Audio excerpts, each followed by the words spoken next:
I picked a chocolate cake for Emily because she loves chocolate. I asked her, "You like chocolate, don't you, Mom?" But she warned me that eating it might be dangerous for her.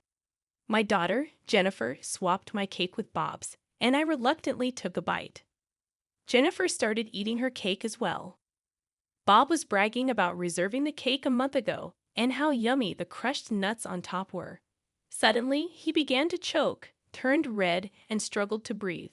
He collapsed on the floor. My name is Emily. I'm 36 years old, and I work for a food inspection company. I live with my husband, who is 2 years older than me, and our 7-year-old daughter, Jennifer. I met Bob in a college club, and after we both got jobs, we started dating and got married 2 years later. A year after our marriage, we had our daughter, Jennifer. She was a late bloomer, starting to walk at the age of 2. We got her checked at various hospitals, but they found no issues. They said it was just individual differences and recommended waiting to see her progress. Bob was initially worried about Jennifer, but eventually became frustrated with her slow progress and began to ignore her. My mother-in-law, Diane, disliked Jennifer, thinking she had a disability, and never held her. Only my father-in-law was affectionate to her, often telling me how unique and wonderful she was, which made me happy. Bob was kind until we got married, but with Jennifer's issues, he became grumpy at home. He would slam tables and stomp loudly on the floor when things didn't go his way, making me scared. Bob's behavior stressed me out, leading to hormonal imbalances and menopause, preventing us from having more children. I remember sobbing with my head buried in the pillow. Bob became harsher, nitpicking about everything from cleaning to cooking. Every complaint was accompanied by a loud noise, and I was constantly jumpy and apologetic. Jennifer watched Bob's tantrums with a puzzled expression, but never seemed scared or cried. Bob treated Jennifer as if she were strange. Jennifer didn't speak much but quickly learned to read. She would focus on reading for hours, even encyclopedias and children's books. I believed she understood complex words. When Jennifer was about to start elementary school, they suggested placing her in a special education class due to her lack of speech. Bob was furious and demanded that it be fixed, storming off to the bedroom. As I held my head in my hands, Jennifer gently patted my back. Diane called the next day, expressing embarrassment at Jennifer attending such a class. Neither Bob nor Diane genuinely cared about Jennifer. It was all about their reputation. After consulting with counselors, school teachers, and municipal officers, Jennifer was placed in regular classes, despite my belief that the special needs class might be a better fit. I couldn't suggest it due to Bob and Diane's objections. When Jennifer started elementary school, I had some free time, and my temp agency offered me a permanent position. The job felt fulfilling compared to the stifling atmosphere at home. When I discussed it with Bob, he hesitated but asked me to take care of the house like before. He wanted help from Diane too. Diane began visiting our house frequently, making sarcastic remarks about the mess and my cleaning habits, which made me more meticulous, but she continued to complain. I endured the bullying from Diane for weeks, but I couldn't handle it anymore. I told her I could manage the house on my own, and she reluctantly agreed to stop coming over. However, right after that, Bob started spending more time at his parents' house. A little later, when Jennifer was in second grade, my father-in-law, who had always been kind to her, suddenly passed away. At the funeral, I found it strange that Bob and Diane occasionally glanced at each other and laughed. It felt odd because funerals are usually sad occasions. With my father-in-law gone, Jennifer lost her only ally, and I felt uneasy. Juggling housework, childcare, and a full-time job had worn me out, and I fell sick with a fever. I asked Bob for help with dinner, but he refused, saying he didn't want to catch a cold from me. He stayed at his parents' house for a whole week. As I started to feel better, I was offered a promotion as a section manager at work. I was thrilled, but it also felt like a heavy burden considering my responsibilities at home. When I talked to Bob about it, he insisted I continue with the household duties and belittled my abilities. The next day, Diane came over to the house and complained about its state, saying it was messy because I didn't put effort into housework. She inspected everything and made me redo tasks like wiping windows and folding laundry. Every time Diane nagged, Jennifer started talking to her. She asked Diane about happiness hormones and explained complex medical concepts, leaving Diane confused and exhausted. On my birthday, Bob returned from a business trip with a cake, the first time he'd ever bought something for me since we got married. He thanked me and said, "Thanks for everything. I love you." I was stunned, wondering what had gotten into him this time. "I'll put this cake in the fridge and we can have it later," Bob said in a sugary sweet way that made me uncomfortable. Jennifer, seeming unhappy about something, took a bottle of water from the fridge, glanced at the cake, and went to her room. So Bob and I decided to eat dinner without her. During the meal, Bob gave me awkward compliments and said he'd help with housework from now on. Although I felt uneasy, I nodded to avoid upsetting him. After dinner, as I was cleaning up, Bob took the cake from the fridge and told me not to worry about it. He served the cake and brought it to the table, which I found a bit creepy. Bob got me a chocolate cake, knowing it was Emily's favorite because I liked chocolate. Feeling uncomfortable being alone with him, I decided to fetch Jennifer and went to her room. She was on my old computer, looking for something urgently. She warned me not to eat the cake, saying, "Trust me, Mom, don't eat it right now." Her desperation convinced me to trust her. Jennifer led me back to the dining room, but when I said we didn't have forks, Bob cheerfully went to get them.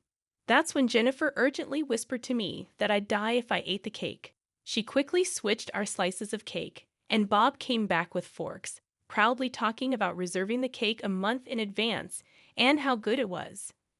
Suddenly, Bob started choking, turned red, foamed at the mouth, and collapsed to the floor. It seemed like an allergic reaction. Both Bob and I had buckwheat allergies, but there shouldn't have been any buckwheat in the cake we were eating. Jennifer calmly told me to call 911 and handed me her phone. I followed her instructions and also hit Bob on the back as she told me to do. After I called 911, the ambulance came, and they took Bob to the hospital.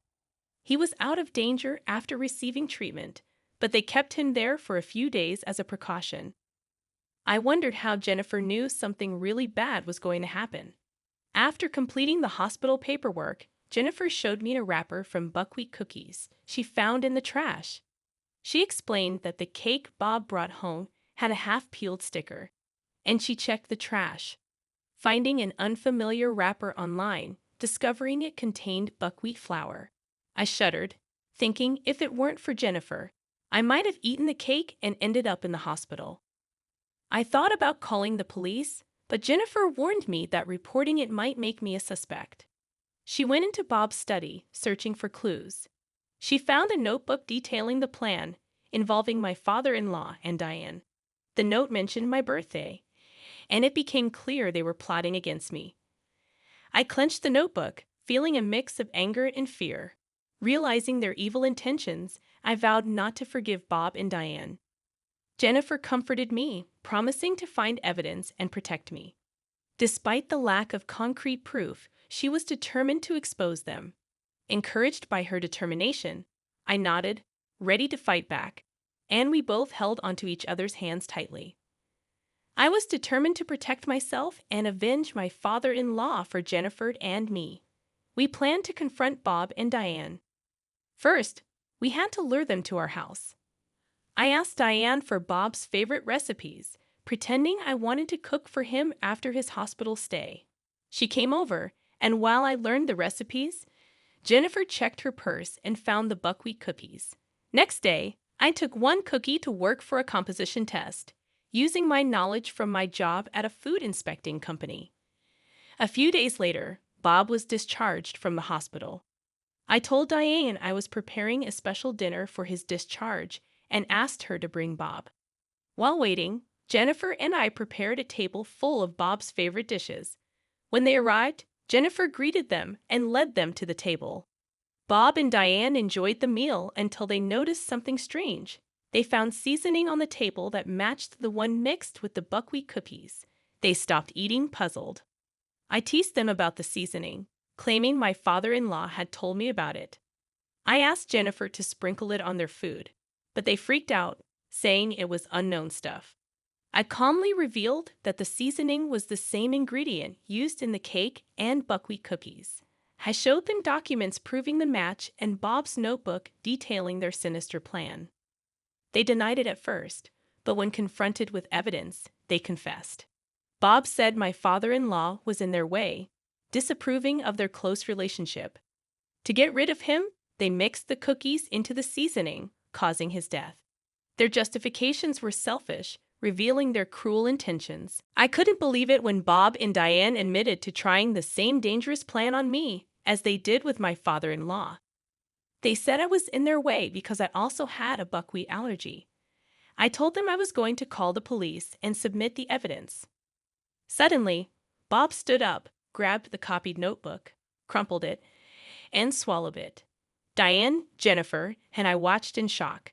But Jennifer calmly revealed that it was just a copy, and the real notebook was elsewhere. She had secretly recorded their conversation from the start using a hidden voice recorder under the table.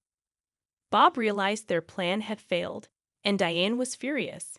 Jennifer and I were determined to protect me and bring them to justice.